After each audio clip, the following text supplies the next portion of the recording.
Kidd Kraddick in the morning. The Showbiz Top 5. Hey, it's Kellie Rasberry with your Showbiz Top 5 for Tuesday, January the 26th. One American Idol contestant is having his dreams dashed because his father just couldn't keep his mouth shut. Contestants have to sign a confidentiality agreement, and they're not allowed to reveal any of the results from Hollywood Week until after they air. Well, this one guy, Michael Lynch, who goes by Big Mike, he was said to be one of the favorites from Hollywood Week, made it through the top 24, but his dad opened his big mouth and talked to their hometown newspaper, the St. Petersburg Times, always eager to get a scoop. And because of all this, Michael is out of the competition, and he's already been replaced with somebody else whose dad can keep his mouth shut. Tyra Banks has announced her Fiercely Real model competition. It's for teenage girls between the ages of 13 and 19 who are a little plus sized and stand between 5'9" and 6'1". Tyra says she's always felt it was her mission to expand the idea of what beauty is, and plus size tends to have a negative connotation, but she wants girls who are considered to be plus size to realize that they're the size of the average American woman, and beauty comes from the within. So let's see if there's any girls with only inner beauty that make it through. You still got to be chubby and cute. So if you want to find out about this competition and maybe get a one-year contract with Wilhelmina, you can go to her website, tyrashow.warnerbros.com, Warner Brothers, but it's B-R-O-S, tyrashow.warnerbros.com for details on that. An investigative reporter with Daily Beast, I'm not really familiar with this website, but he says he spoke to two sources who have the real scoop on what went down when Tiger and Elin Woods had that huge fight that led to him crashing his car on Thanksgiving. Apparently, Tiger decided to ease his wife into the information that the Inquirer was coming out with the story about how he had an affair with Rachel Uchitel. And he said, it's a complete lie. I only met her a couple times, and it was just social stuff. And she bought into that. But then internet rumors started circulating, and it was getting a little, hot around the house. So he said, well, maybe I should have Rachel talk to Elin and let Rachel convince her nothing's going on. And that's what happened. They had a 30-minute conversation. Rachel managed to convince Elin it was what do you call it? I can't think of the word. Not sexual. It would be platonic.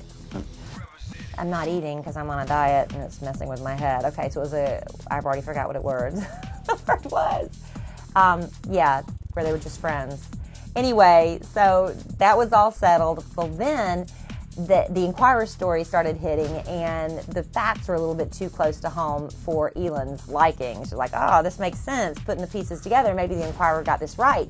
So she and Tiger had a huge fight. He decided, I don't want to deal with this right now. I'm taking an Ambien and I'm going to bed. So while he's knocked out in bed, Elin gets his cell phone, and the dummy's having an affair with a woman, and he keeps her real name and phone number in his cell phone. So she comes in there and finds a text message to Rachel where he says, "You're the only one I've loved."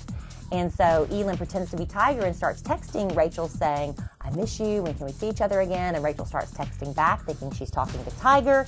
And then Elin calls Rachel, who thinks it's Tiger, and she picks up the phone, and it's actually Elin. She's like, "Oh, blankety blank," and hangs up. Elin goes and wakes up Tiger with screaming and hitting and chasing him through the house. He's, of course, in this Ambien stupor, and he runs out to the car, straight out of bed, barefoot in his PJs, and wrecks the car.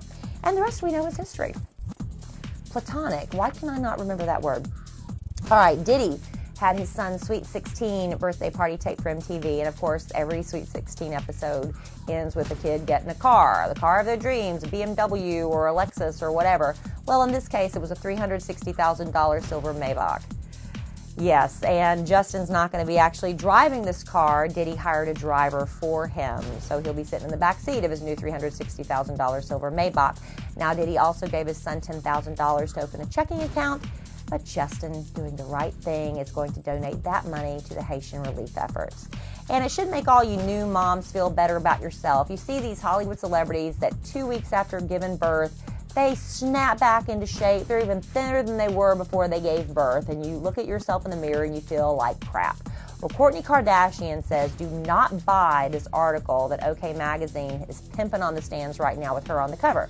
She said, first of all, they've got her quoted in the magazine and she never even talked to them. Plus, they're quoting her friends, quoting her stepdad, Bruce Jenner.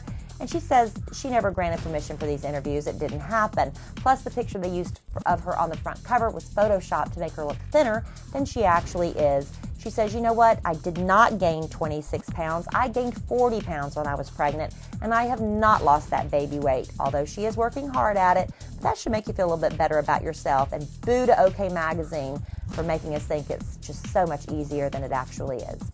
And that's your Showbiz Top 5 on this very platonic Tuesday.